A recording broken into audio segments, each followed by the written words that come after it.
Cher frère Mehdi, salam alaikum. Alaykoum salam wa rahmatullahi wa barakatuh. J'espère que tu vas bien. Ça va toi? Ça va, alhamdoulilah. Donc j'aimerais qu'on parle d'une rencontre entre Tariq Ramadan et le groupe de rap Medine. Donc j'aimerais avoir ta réaction sur ça, sur cette rencontre, et aussi ce que tu penses de ce fameux groupe Medine. Donc avant tout, a'oudhu billahi minash shaitanir rajim, bismillahir rahmanir rahim, wa salatu wa salam ala sayyidina Muhammadin wa ala alihi wa ashabihi ajma'in, wa salam alaykum wa rahmatullahi wa barakatuh. Le salam à nos frères et sœurs qui nous écoutent, et le bonsoir aux éventuels non-musulmans qui écouteraient cette présente vidéo, et notamment aux renseignements généraux à travers la planète. Donc en fait, il y a un frère qui a eu la gentillesse de m'envoyer un lien, qui était le lien de la rencontre avec le professeur Tariq Ramadan et le groupe de rap musulman. Donc le rap tout court musulman, non. C'est juste un chanteur, c'est pas un groupe. On a une précision très importante. On dit merci, tu vois. Tout à l'heure, mais il sert à rien, tu vois. D'ailleurs, c'est pas le professeur, c'est le spécialiste. Ouais, spécialiste, mais pour éviter justement pour de la modestie et pour pas lui, on l'appelle un professeur. Enfin, tout un professeur. Et donc, on l'a vu à l'affiche avec le chanteur de rap et non pas le groupe de rap Medine. Voilà. Donc moi, ce qui m'a semblé un petit peu pas normal, c'est que le professeur Tariq Ramadan, paraît-il, n'a pas le temps pour répondre aux questions de M.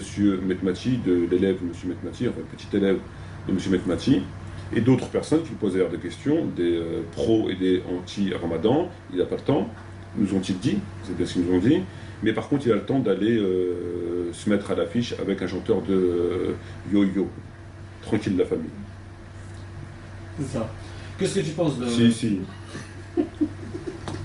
Qu'est-ce que tu penses du rappeur Medine? Moi je connais pas.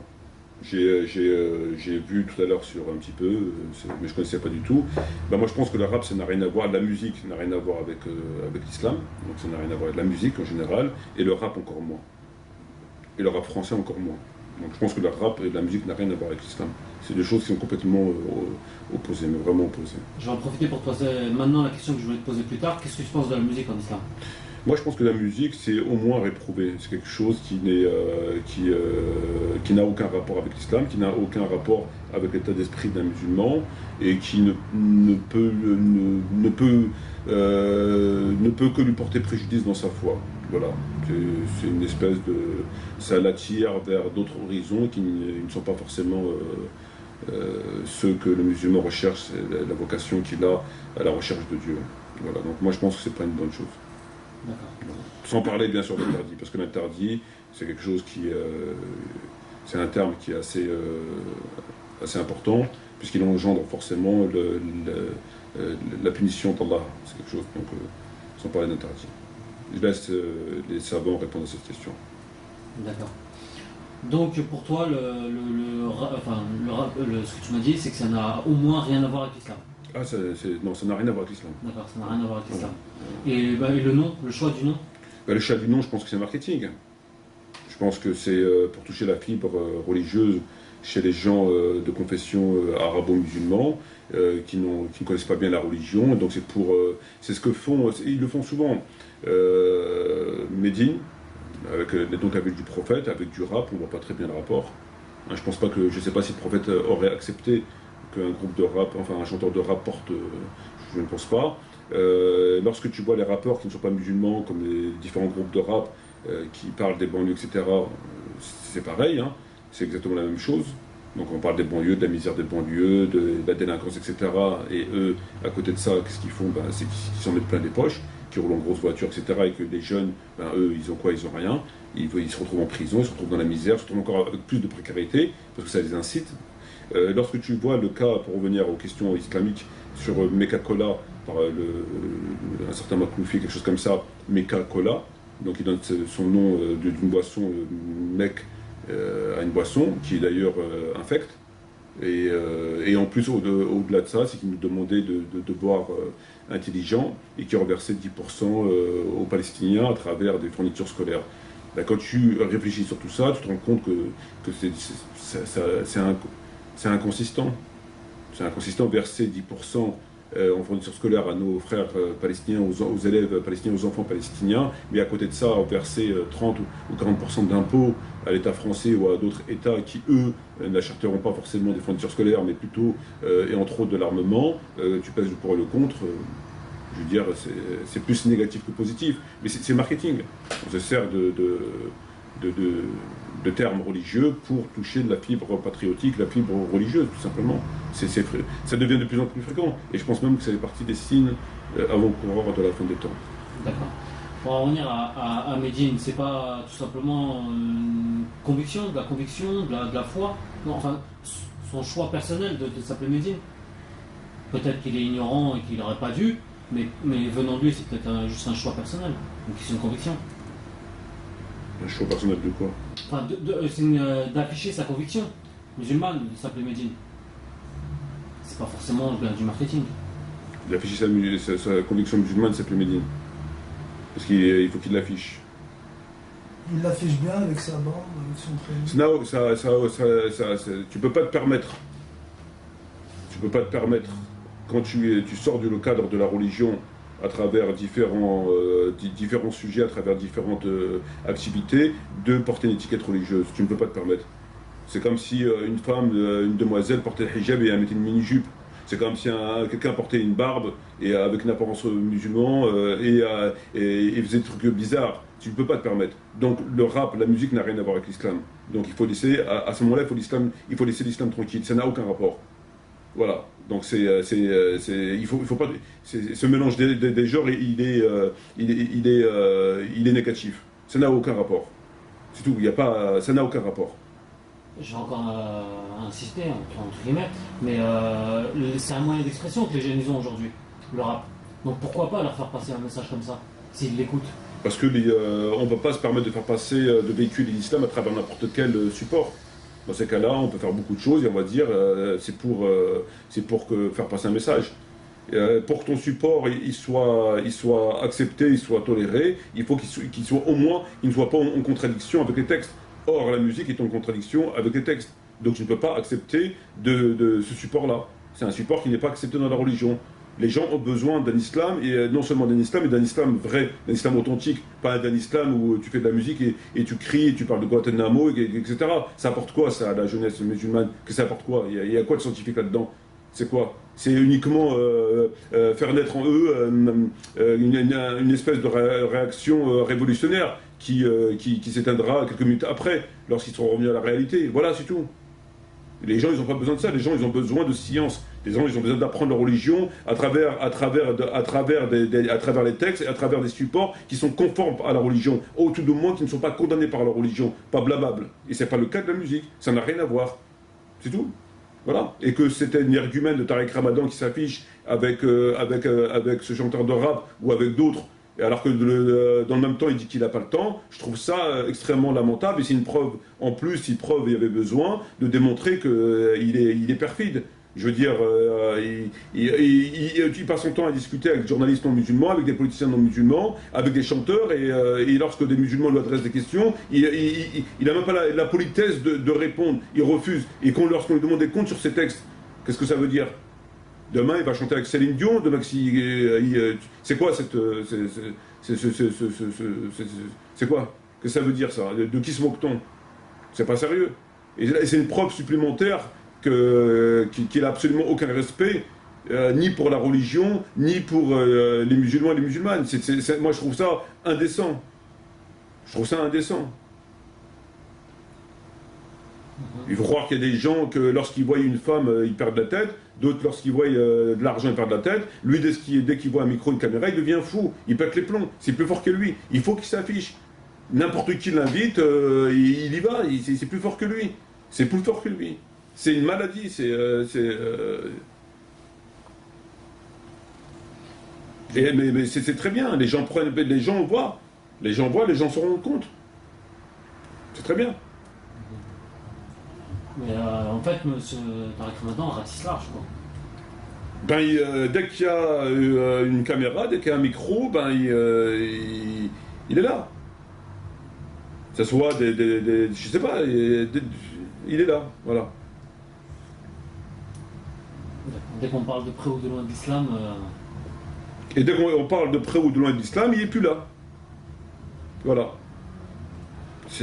Moi, sincèrement, je trouve ça indécent. Vraiment. Mais c'est tant mieux, encore une fois, c'est tant mieux. C'est tant mieux, les gens comme ça, ils voient à qui ils ont affaire. Je vais te poser deux questions dans la même. Un, tu as l'air vraiment, vraiment révolté par ça. Et deux, elle est où l'utilité de faire une vidéo sur ça? Parce que c'est insignifiant, c'est pas vraiment important. Je sais pas, est-ce que tu as le pouvoir suprême de discerner ce qui est important de ce qui ne l'est pas? Non. As-tu reçu une prophétie quelconque, aujourd'hui, hier, la semaine dernière, qui te permet de venir à moi et de me dire ce n'est pas utile? Non. Est-ce que tu as... non, tu l'as pas. Non. Donc tu me permettras de ne pas être d'accord avec toi et d'estimer que ça a une utilité. C'est pas forcément utile, mais ça a une utilité. Et c'est pourquoi je décide de réaliser cette vidéo. Voilà, tout simplement. Mais je pense que les gens ont besoin de prendre connaissance de ce sujet. Que monsieur s'affiche avec des chanteurs de rap, yo yo yo, et de l'autre côté... Mais ça mérite la révolte que tu as là? Oui, parce que c'est révélateur, une fois de plus, de la perfidie, de la fourberie de cet individu. C'est révélateur. C'est révélateur. Il ne répond pas aux questions que des musulmans lui posent de façon polie, de façon intelligente et de façon à juste titre, légitime. Il ne répond pas. Il répond pas. Il répond pas oui ou il répond pas non. Il répond pas tout simplement. Du mépris total. Rien. Silence radio. Il n'existe plus. Par contre, il répond à des invitations de chanteurs de rap. Est-ce que c'est un comportement conforme à la religion? Est-ce que c'est un comportement conforme? Est-ce que c'est un comportement tout court? Est-ce que ça l'est? Même les kuffars, même les non-musulmans ne se comportent pas comme ça. Voilà.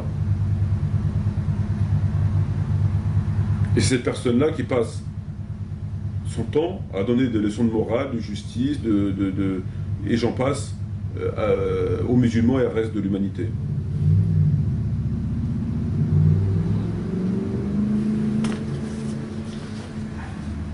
Tu as une question? Non, c'est pas une question, c'est un constat. Ça me rappelle une parole prophétique où le prophète disait que viendra un temps où notre religion deviendra un commerce. Ma foi. Ça fait longtemps déjà ça. Ça c'est déjà. Oui, donc ça ce que fait sur Ramadan, on a dit. Ouais, ben voilà. Donc. Je n'avais pas d'autres questions. Tu trouves ça normal? Tu trouves ça. Ben non. Non. Dès qu'il voit, comme tu l'as dit, dès qu'il voit un micro, voilà. Il pète les plombs. Faut qu'il vienne, faut qu'il aille voir ce qui se passe. Faut qu'on voie sa tête, quoi. Faut qu'on entende parler de lui. Voilà. Il doit être tous les jours sur quelque part, sur un support.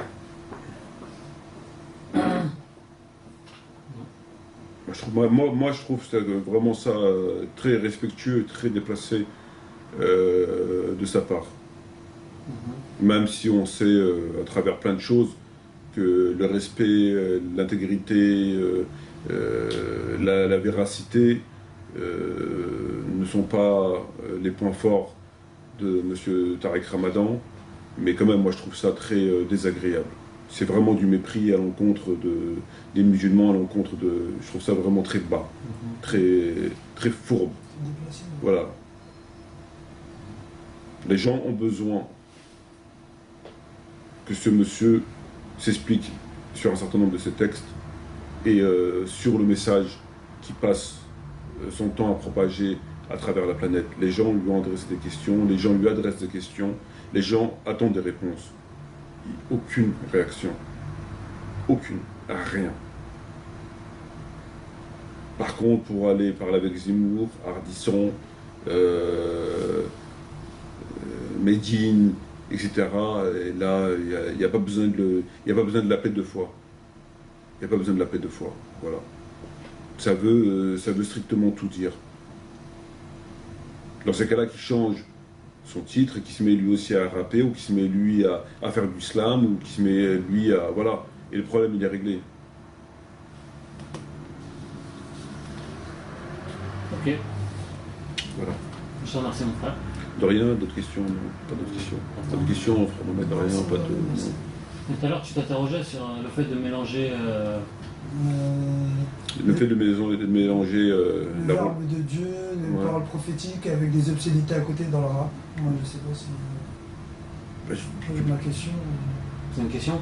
Oui, c'est une question. Mm. Est-ce que c'est permis de mélanger tout ça dans une chanson, quoi? C'est pas Obscénité avec paroles prophétiques et verbe de Dieu. tout ça. Quelqu'un dit c'est permis? Est-ce que tu connaîtrais éventuellement quelqu'un qui dirait que c'est permis? Moi non plus. Ou alors il faudrait me présenter. Bon, bref. Merci Ramzi, merci beaucoup à toi, merci Mohamed, même si tu n'as pas beaucoup parlé. Merci aux frères et sœurs de nous avoir écoutés une fois de plus pour ce petit sujet. Et j'espère à bientôt. Shukran jazirin. Wassalamu alaikum wa rahmatullahi wa barakatuh.